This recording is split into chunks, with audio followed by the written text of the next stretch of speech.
tùy lút còn hay lắm bằng hết tùy bụi bà cái rót nè á hay lắm bằng hết sẻ mình lắm bằng pan nè hay bùa về là đi ngã vô in ogas ni som pathum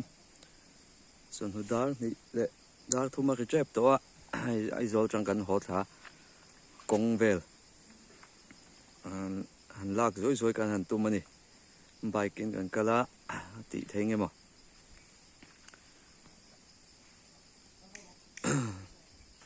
công din mun he ta ma mi công lắm bằng dam pui lắm bằng công a chia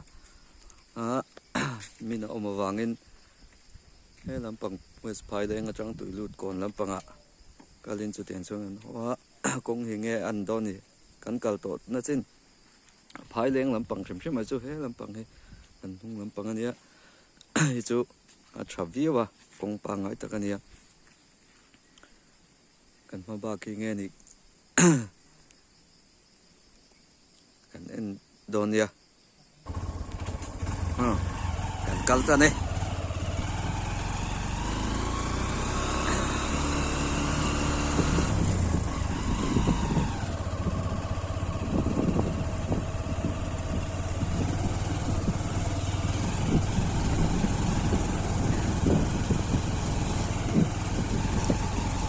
ton ti lampang hi chu ti hi ni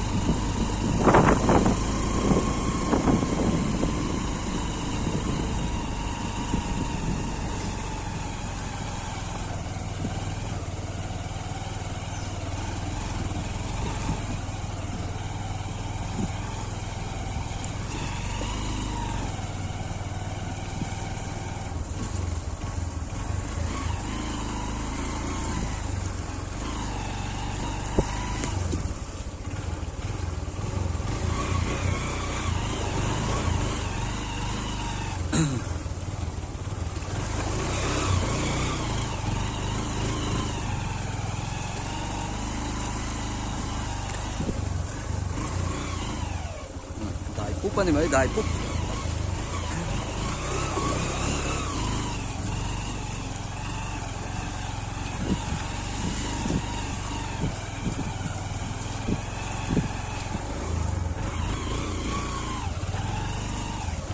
để cần lắm con đó lẩu vào đấy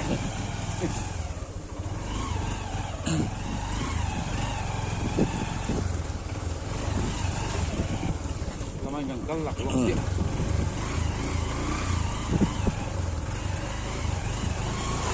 hiểu đó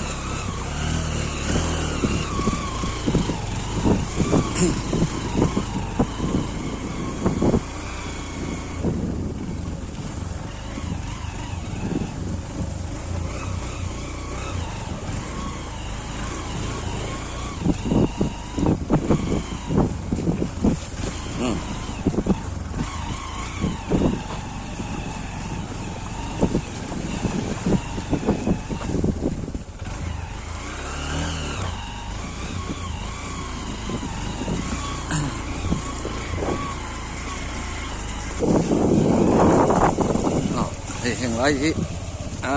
zol lệ deva tùy thế chỗ mà sẽ zol thế khi chỗ tùy đàn đàn ống ấy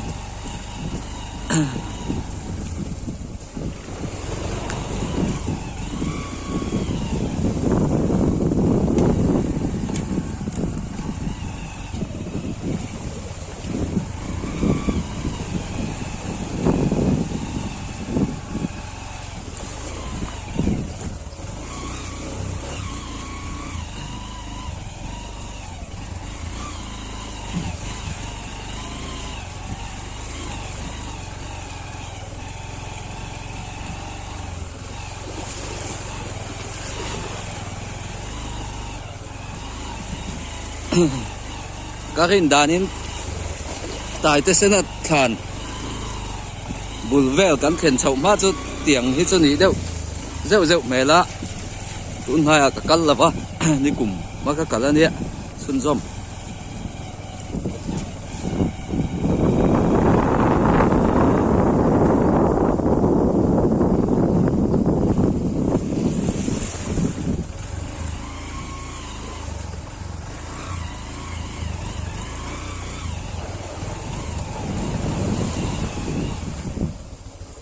lại hi lấy mình về đâu đâu cái pon này mẹ đấy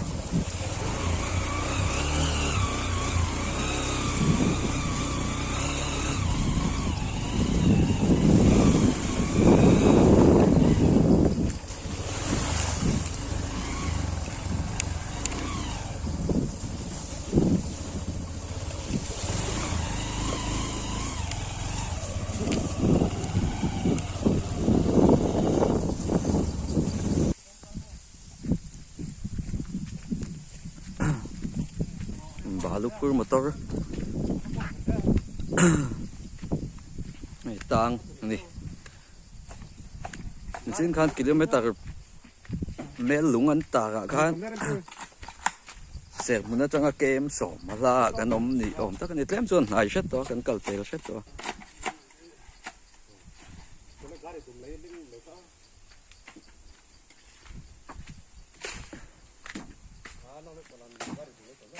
lại chụp coi điếc đều này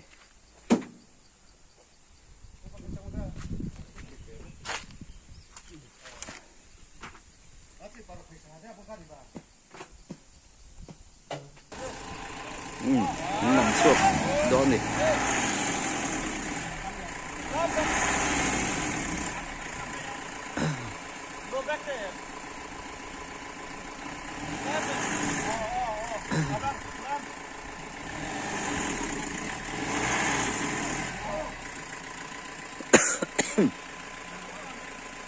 với chỗ có khu nữa sao hiểu mẹ trồng lắm bằng ta trồng ăn ta ôn ở tổ lâu nạc lại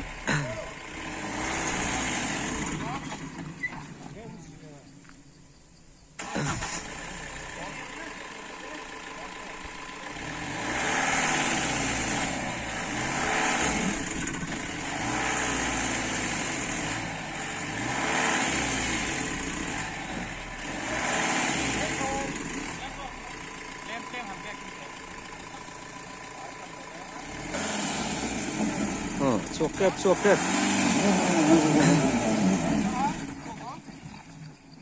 thì lệch lắm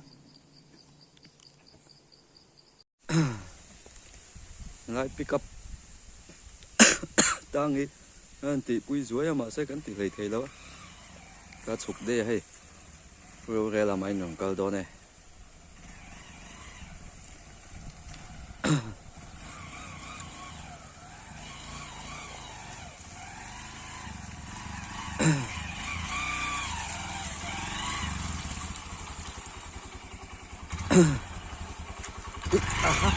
giết con gã chỗ đó chắc cả lần ơi anh giết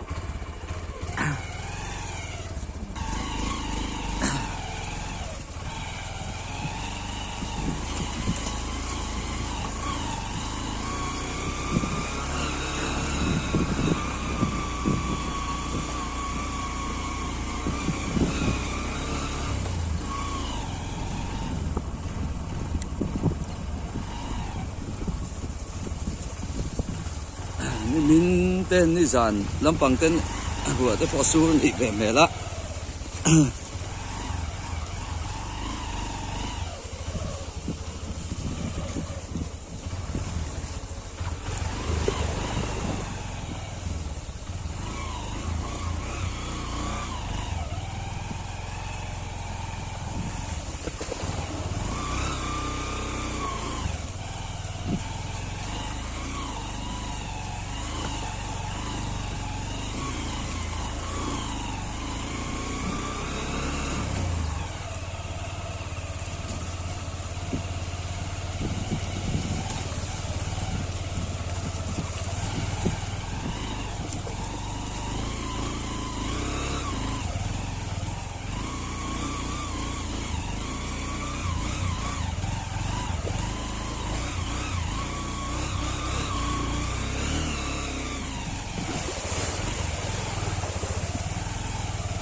Cờ nó lắm sản phụ lâu lắc lỗ chân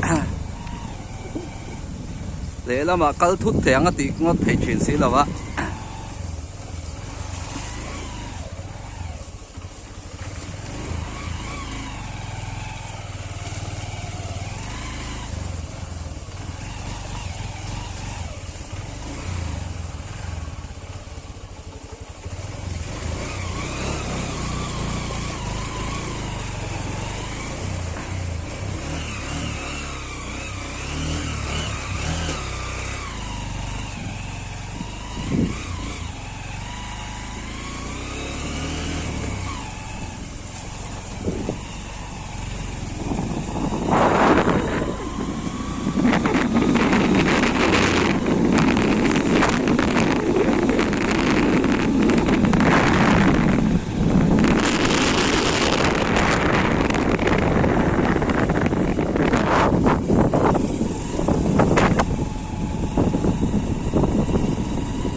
Sẹt bùn ở trong cái em Việt về là những cái nòng nó hiểu mẹ lúng ở trong lần đàn than anh mẹ lúng ăn xỉa tới khi cái này cho update lâu về thế á má nó phun đổ tới chứ anh tệ chặt lệ hết.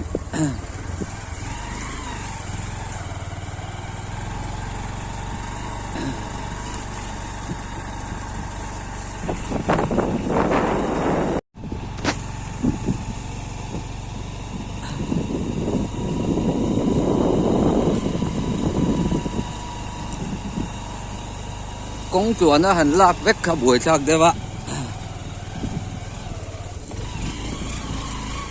Trên lại rồi.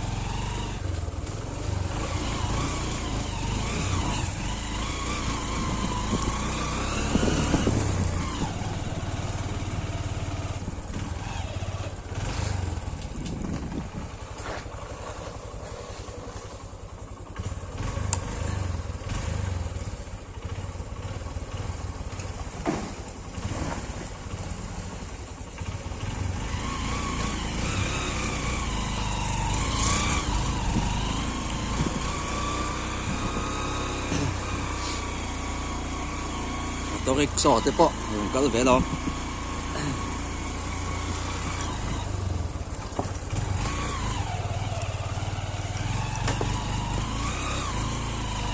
Kami jalan motor kan tiga kui mah ya.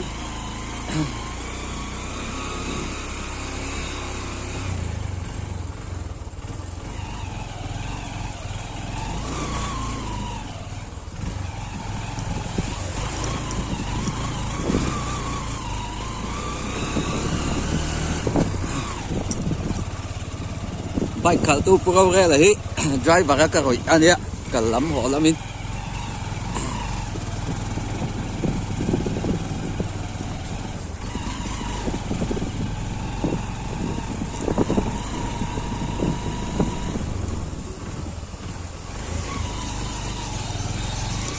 Kung sekal busu na roy ya saya kira.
cái sinh sản cái sinh trẹp đó đúng không?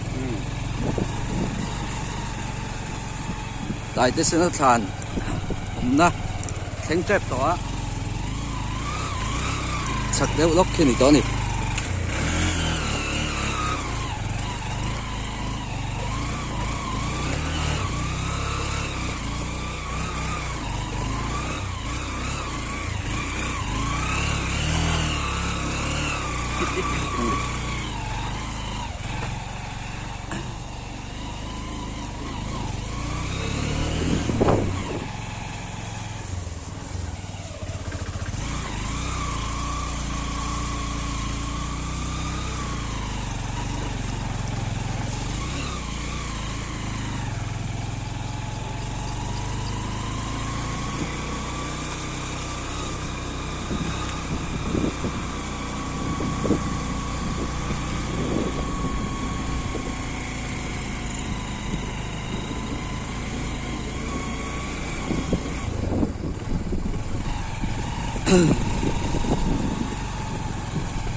sẽ nó thàn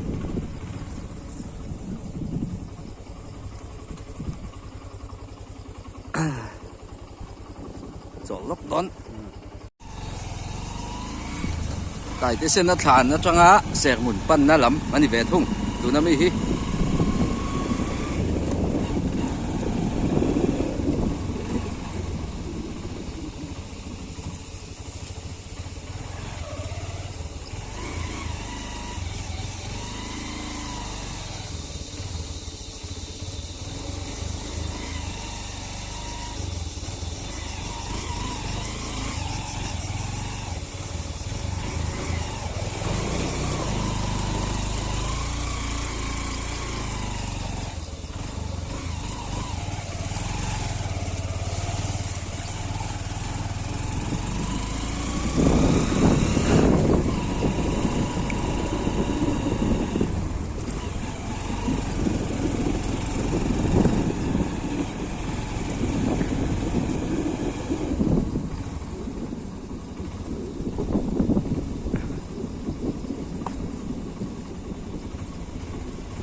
sẽ muốn qua các anh tiếng ở lá chiếc nghe cần xét chiếc là vợ mà sẽ ta vắt tổ đầu từ gần ngay á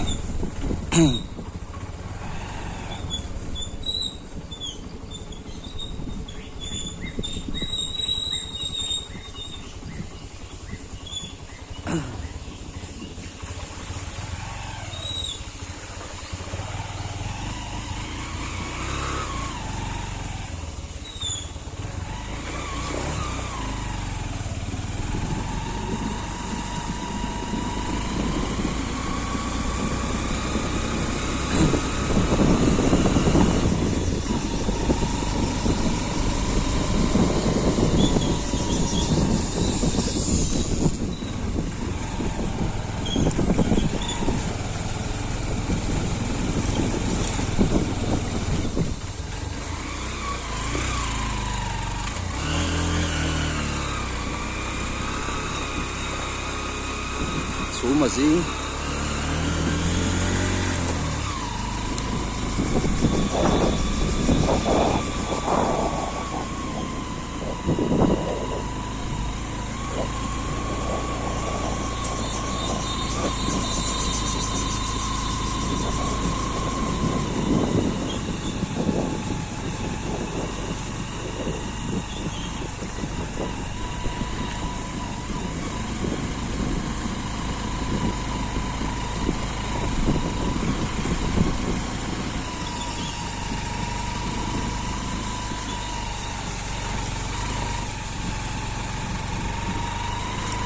xe hùn kem đi đi men lủng phun nào thân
lại chu metal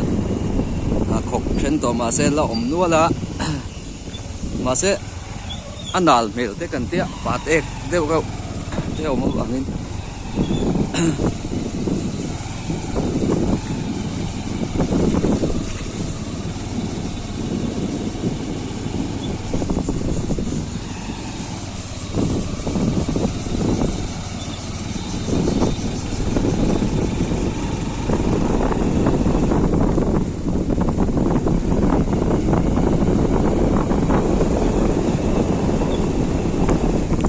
xuống mà riêng á ruộng thế mà còn là bốc á à lại trên số tộc để vì này sẽ